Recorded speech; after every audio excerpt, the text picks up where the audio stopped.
Hi అండి.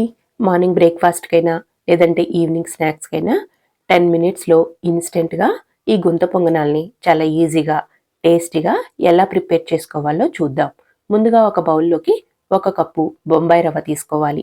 తర్వాత పచ్చిమిర్చి, అల్లం, క్యారెట్ తురుము, 2 ఉల్లిపాయలని కట్ చేసి వేసుకోండి. నేను కొద్దిగా ములగాకు కూడా వేసుకుంటున్నాను. మీరు ఈ ప్లేస్‌లో ఏదైనా ఆకుకూరైనా యాడ్ చేసుకోవచ్చు.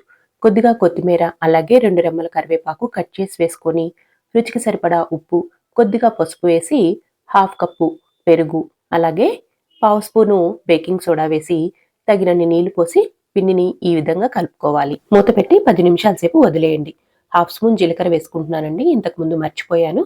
ఒక్కసారి కలుపుకొని స్టవ్ మీద పొంగనాలు పాన్ పెట్టుకొని ఆయిల్ వేసుకోవాలి.